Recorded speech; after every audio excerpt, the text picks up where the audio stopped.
हर रोज की तरह रामदेव जी अपने शाम के सैर सपाटे से लौट आए थे। वह अपने जूते उतार ही रहे थे कि बहू ने पूछा, बाबूजी आज हम पार्टी में जा रहे हैं, हम वहीं से खाकर आएंगे। आज रात के खाने में क्या खाएंगे बताइए। रामदेव जी सोचने लगे, आज तो रविवार भी नहीं है और ना ही किसी की शादी है, जरूर किसी पार्टी में जा रहे होंगे। छोड़ो, मुझे क्या करना है इस उम्र में। अपने विचारों पर काबू करते हुए रामदेव जी बोले, ऐसा करो बेटा, मेरे लिए 2 रोटियां बना दो, दूध के साथ रोटियां ही खा लूँगा। बहू तुरंत बोल उठी, बाबूजी सुबह ही जो बनाई थी उनमें से 2 रोटियां अभी भी बची हुई हैं। अगर आप। बहू ने अपना वाक्य अधूरा ही रहने दिया, लेकिन रामदेव अच्छी तरह समझ गए कि वह क्या कहना चाहती थी। सुबह की रोटियां खाई तो गैस हो जाएगा। सुबह भी बहू ने मसाले वाले ही सब्जी बनाई थी, जिसके चलते अभी तक खट्टी डकारें आ रही हैं, और इस उम्र में पेट को संभालना मतलब किसी बिगड़े हुए बच्चे को संभालने से भी ज़्यादा कठिन काम। बाबूजी बहू से बोले, नहीं बेटा, इस उम्र में सुबह की रोटियां नहीं खा सकता। तुम्हें थोड़ी तकलीफ होगी, लेकिन मेरे लिए 2 ताज़ी रोटी बना दो। बहू को बहुत गुस्सा आया। वो गुस्से में ही बड़बड़ाते हुए उठी, अब 2 रोटियां बनाओ या 10 काम तो उतना ही बढ़ेगा। आटा गूंदो, रोटियां बनाओ, किचन और बर्तन साफ करो, इन्हें क्या है, इन्हें सिर्फ ऑर्डर देना है। काम तो मुझे करना पड़ता है ना, बस दिन रात इनकी ही सेवा करते रहो। बहू के बोल रामदेव जी के कानों में पड़ रहे थे। हे भगवान, सिर्फ 2 रोटियां बनाने में इतनी तकलीफ। मैंने कोई 5 पकवान तो मांगे नहीं थे। उन्हें बहुत गुस्सा आ गया, लेकिन गुस्सा वहाँ किया जाता है जहाँ कोई सुनने वाला हो। उन्होंने अपना गुस्सा निगल लिया। अब तो उन्हें जितनी जल्दी गुस्सा आता था, उससे जल्दी भी चला जाता था। रामदेव जी को अपनी पत्नी की बहुत याद आई। सीता के जीते जी उन पर कभी बासी रोटी खाने की नौबत नहीं आई थी। उल्टा खाने में 10 चीज़ें और मिल जाती थी। खाने के साथ मीठा पापड़, अचार, दही, छाछ, सलाद और पता नहीं क्या क्या। रामदेव जी को बहुत बुरा लग रहा था। रहने दो बहू, मैं सुबह की ही रोटियां खा लूँगा। फिजूल में तुम्हें तकलीफ होगी, और वैसे भी तुम्हारे हाथों की रोटी बहुत मुलायम होती है। मुझे चलेगा। मेरी वजह से तुम लोगों को देर नहीं होनी चाहिए। बहू को तो सोने पे सुहागा लगा। वह अपनी आवाज़ मीठी करते हुए बोली, बाबूजी आप चाय लेंगे क्या? रामदेव जी अपने चाय पीने की इच्छा को दबाते हुए बोले, वैसे कोई खास इच्छा नहीं है चाय पीने की, मगर तुम अपने लिए बना रही हो तो मेरे लिए भी बना लेना। हाँ बाबूजी, मैं अपने लिए बनाने वाली हूँ, आपके लिए भी बना देती हूँ, बोलकर बहू रसोई घर के अंदर चली गई। रामदेव जी खुद से ही बातें करने लगे, अभी तो लाखों की जायदाद है मेरे पास, यह घर भी मेरे नाम पर है और खाते में भी लाखों रुपए पड़े हैं। कभी बेटा विषय निकालता है तो बोलकर टाल देता हूँ कि मेरे बाद तेरा ही है सब कुछ, और फिर भी एक कप चाय और 2 ताज़ी रोटियों के लिए तरसना पड़ता हो तो उन बूढ़ों का क्या होता होगा जिनके पास संपत्ति के नाम पर सिवा पुरानी यादों के कुछ भी नहीं होता। सीता को याद करके रामदेव जी की आंखों में आंसू चमकने लगे और धीरे से गालों पर सरके। सीता के होते हुए उन्होंने घर का कोई काम नहीं किया था। आर्थिक जवाबदारी के अलावा उनकी और कोई जवाबदारी नहीं थी। उनके व्यापार में भी उनका अच्छा साथ दिया था। वह भी सीता से बहुत प्यार करते थे, लेकिन कभी जता या बता नहीं पाए। वह यह सच्चे दिल से मानते थे कि सीता उनकी किसी पूर्व जन्मों के पुण्य का फल है, लेकिन जिंदगी की भाग दौड़ में वह सीता के मन की इच्छाएं पूरी कर ना सके। उन्हें उन्हें वैष्णो देवी जाना था, लेकिन हर बार यह यात्रा अगले साल के लिए पोस्टपोन्ड हो जाती। घर बार और संसार की जिम्मेदारियां संभालते संभालते कब उनकी इच्छाएं उन्हीं के साथ चली गई, पता ही नहीं चला। रामदेव जी ने देखा उनके पोता और पोती दोनों ही स्कूल से आ गए थे। दोनों ने अपना बस्ता सोफे पर फेंका और दादाजी की तरफ दौड़कर उनके गले लगते हुए कहने लगे, चलिए ना दादाजी, खेलने चलते हैं।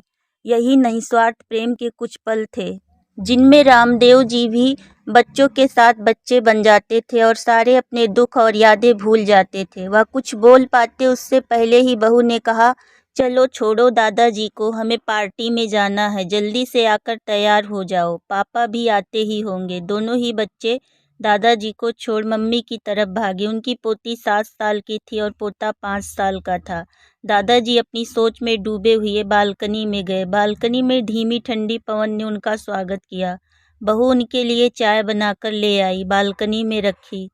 अपनी कुर्सी पर बैठकर रामदेव जी घुट-घुट करके चाय पी रहे थे। पी क्या रहे थे, निगल रहे थे, क्योंकि चाय के नाम पर सिर्फ कम शक्कर वाला गर्म पानी था, न इलायची न अदरक। रामदेव जी मन ही मन सोचने लगे, बहू के जाने के बाद आज खुद अपने हाथों से चाय बनाऊंगा, इलायची अदरक और थोड़ी सी ज़्यादा शक्कर डालकर, और उसके साथ रोटियां खा लूँगा।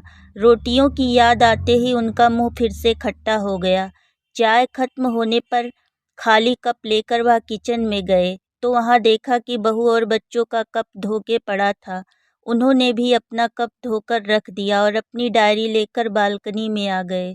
बालकनी में बैठे बैठे उनकी नज़र सूखी हुई तुलसी के पौधे पर गई। उन्होंने एक लोटा पानी उसमें डाल दिया। कुछ मिनटों बाद ध्यान से देखने पर उन्हें पता चला कि सूखे हुए तुलसी के पौधों में नई कुपलें मुस्कुरा रही हों। तो याद आया कि सीता हर सुबह तुलसी को पानी और शाम को दिया जलाती थी। अब तो शाम को न तुलसी को ना ही भगवान के मंदिर में दिया जलता है। पता नहीं कितने संस्कार, इतनी अच्छी आदतें सीता अपने साथ ले गई थी। रामदेव जी आसमान की तरफ देखकर बोले, सीता, मुझे और इस घर को अभी तुम्हारी ज़रूरत थी। तुम क्यों हमें छोड़कर चली गई? तुमने हमें धोखा दिया। तुमसे आशा नहीं थी, तुमने वचन तोड़ दिया। तुम मुझे अकेला छोड़कर चली गई। रामदेव जी की आंखें भर आई। पापा, इतनी ठंडी हवाएं चल रही हैं और आप हैं कि बालकनी में बैठे हैं। अंदर आ जाइए, नहीं तो बीमार हो जाएंगे। बेटे ने रामदेव जी से कहा। बेटा, बहू, पोता पोती सब तैयार होकर पार्टी के लिए निकल रहे थे।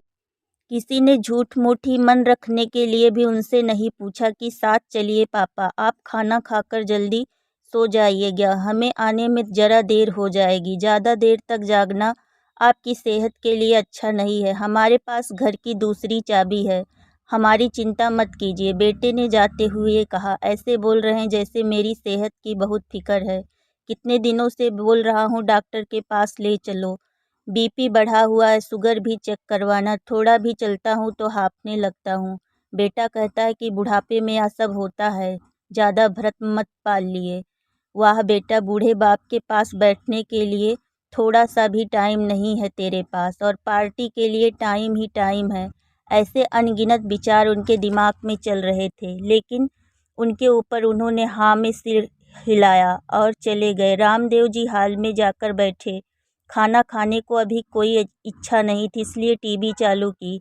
आज वैलेंटाइन डे था, प्यार का दिन, इसलिए टीवी पर भी उसी के बारे में दिखा रहे थे। रामदेव जी की नज़र पास में रखे अपनी पत्नी की फ्रेम पर गई, जिसमें उन्होंने लाल कलर की साड़ी पहन रखी थी।